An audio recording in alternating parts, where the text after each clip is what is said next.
I don't think there was a man in the whole battalion that disliked Colonel Randolph. He was such a fine man and just so pleasant.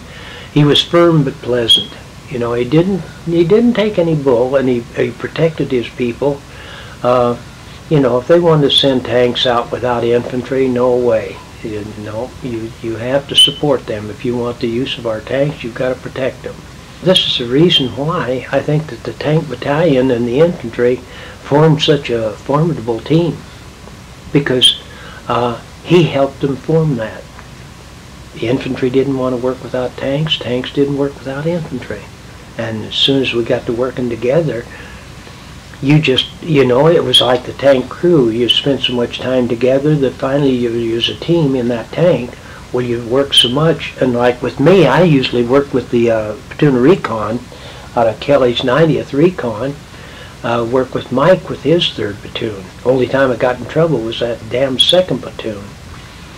And Mike could smell Germans, and you know, we just worked like a team. Usually what he would do is he had a scout jeep with a sergeant up there that was just like him, could smell the Germans, and they'd put him up in front, and maybe sometimes 2 jeeps, and then my tank, and then either my 2nd tank, or sometimes they'd put an M8 in there for radio contact. Well, what's an M8? It's an 8-wheeled vehicle with a 37 mounted in a ring vehicle that has 2, 4, 6 wheels. And the damn thing, you could pee in the road and it'd go in the ditch. I towed one of those suckers halfway across Europe. But they needed them with the recon. You see, they didn't have any tank of their own, and they used the M8. It had a 37 and a 50 caliber ring mount. But usually it was either behind me or behind my 2nd tank. Because, you know, 90% of the time you worked, you had a 5-tank platoon, but you always had one either knocked out or gone or down with trouble. So you was working with 4 tanks most of the time, 2 and 2, the 2nd section. Pat Shorto, my platoon sergeant, if I went left, he went right. Or excuse me, my 2nd tank would go right, I'd go left, and then Pat would left and right, but they would stay as base of fire. Yeah. The only time that it really hurt was the M8 was right behind me. We got fired on this little town, and for some reason I took off to the right. My 2nd tank was behind the M8, cut to the left like that, and the M8, instead of stopping, kept on going, and he come up and he was even with me, and an anti-tank gun from over here hit the M8. If he had stayed in there, he'd have taken me. But here's this M8 blocking me, so he knocked him out, and that was a flamer, just like McNulty's tank. When we pulled them out of there, it was just, you know, they were just burned. And that was infantry? No, that was the M8. So that was a recon vehicle. From the 712? No, 90th Recon. 90th Infantry Recon. 90th Recon. 90th Recon, okay. Yeah, 90th, Kelly was the 90th Infantry Recon then. Yeah, because Captain Kelly was one, and Mike was the name of I don't know his last name. I wish I did, because boy, oh boy, we worked together, and he was tough. Now what happened when you got into trouble with the 2nd platoon? Oh, that little shit. His favorite words, you see, I would be attached to the recon, so I had to take orders from them. This one town, that's the time I got bounced up with a Panzerfaust. The little guy says, you have to lead. I said, no. I says, you guys always lead into town. And he said, no. He says, you don't have to go in. I said, well, I don't have any infantry support. I says, we can't lead into a town. And he said, well, Kelly said so. I said, well, I've got to know that. He said, well, just a minute, I'll go back and check. Like a damn fool, I didn't follow him. And he came back and he says, Kelly says that you're supposed to lead in, and we'll stand up here and guard, and then we'll come on in. Well, fine. We headed off and went into the town like this, and as soon as we got in, I always carried a bunch of guns on. I had an M1, a bazooka, and the whole damn worked, and a BAR on the back of the deck of the tank. So I jumped out and I grabbed the M1, and I started leading my tank through there. So you were acting as the infantry? Yeah. that's all we could do. I did that several times. Dismount, you know, and lead your tank, because that way you could spot mines and at least, you know, find out what in the hell is going ahead, sneak up to a corner and look around. But we came up and it was just like, oh shoot, it's hard to explain, but it seemed like we came around this corner and came up, and this is a corner of the house right here, and my tank came right up here like this. Well, here was a railroad station here, and a ditch, big ditch that ran across from right here. And why this German ever ran, but he came out the door and started running this way toward the ditch. I'm standing right here with the M1. So I shot him. Well, just about the time I shot him and was just starting to turn around and look, from somewhere over here, they shot a Panzerfaust, and it hit right in front of my light tank. Well, it bounced me up against this brick building and put gravel and Panzerfaust, you know, that little pieces of tin from my waist down. It was just like I'd been, you know, pincushion. It just splattered me. And I couldn't hear, and they say that I just dropped the M1 down like that, and I turned around and I started walking back. I couldn't hear, didn't know what was going on. Well, what happened, my tank backed up like that, and back here they had 2 TDs, tank destroyers, with us. So they sent one of them on in, and he started out, and he went down the line and pulled off through here with a 50 caliber going and firing the big gun, and they went on in. And after about 10 minutes, well, I finally kind of came around, still kind of, you know, and then we went ahead and cleared it. But gee, many Christmas.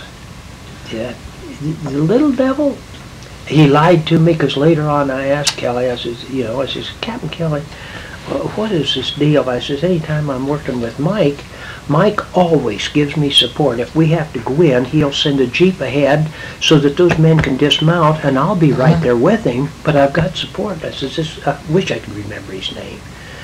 I said, every time we get into anything that he gets a little leery, he says that you said for me to go. And you know, Kelly says, I'll have a talk with him. He says, you know, he says, I've never said that, and he says it's completely wrong. He's so let me handle it. That's all he'd say. He wouldn't say, well, no, the lieutenant was wrong or anything. He just says, I'll take care of it. How badly were you injured then? Well, that was it, you know. I was just, from the waist down, I was just cut. You know, it's just like you took 1,000 needles and just threw them and then pulled them back out, because for years after that, I'd get a little pimple and then pull out these little pieces, because, you know, the Panzerfaust, they had this little piece of light aluminum that came out like a football that covered the shaped charge.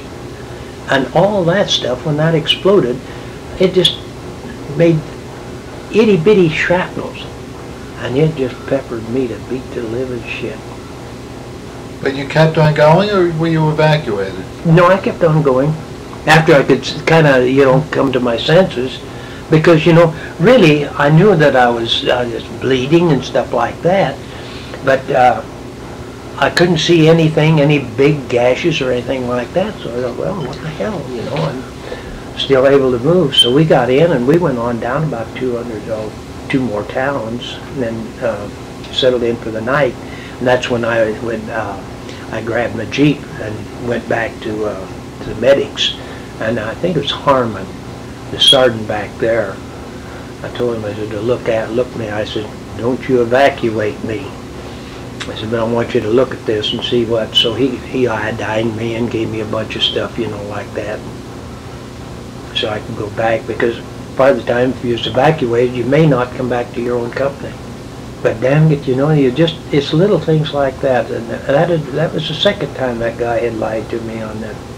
What happened the first time? The same type of thing? Same deal. Without, I dismounted and led my tank through a minefield, because he wouldn't go out and check the road ahead of us. And a funny feeling standing out in front of your tank, wide open territory, going this way. No, no, no, no. Because you could see the dang things dug in. You could see the mines? It was a hasty minefield, you know. They didn't have time to camouflage it, and they just dug the holes and covered so you could see and you could guide your tanker in through it. It only went for, I suppose, from here to that stump, you know, that they had managed to lay in the thing. One other time we was out there and they threw an anti-tank gun. We came down, there was a curve and you had to go like this and go down a hill and then up like that. And there's an anti-tank gun and he threw one into the curve. He was too fast. So we stopped there and went over on this little rise and we're trying to pinpoint and trying to get some artillery in there. This Jeep came up and it was an artillery colonel. And he said, what's happened? And we said, well, we got an anti-tank gun up there and we're trying to get some artillery in there. He said, well, what's the matter? Are you yellow? No, we're not yellow. We said, there's an anti-tank gun and he's zeroed in on this corner. Well, God damn it, you got a tank. Get in your tank, go. That's an order. I looked at it, I said, all right. And I turned and I just started down to go toward my tank. I wasn't going to because I'd have shot him before I'd have done it. But I was obeying the order. I started from my tank. And bless that little German up there, about that time he laid one right on the corner. And that old colonel just kind of turned white, walked over his Jeep and but you know, stupid things like that. And why he was up there, nobody will ever know. But, but we got some artillery, and there's no more firing, so we decided, all right, fine. And Mike said, well, will you take one tank? You take your tank and go down and go into that, there's a little town right here just around the curve. Come down like that.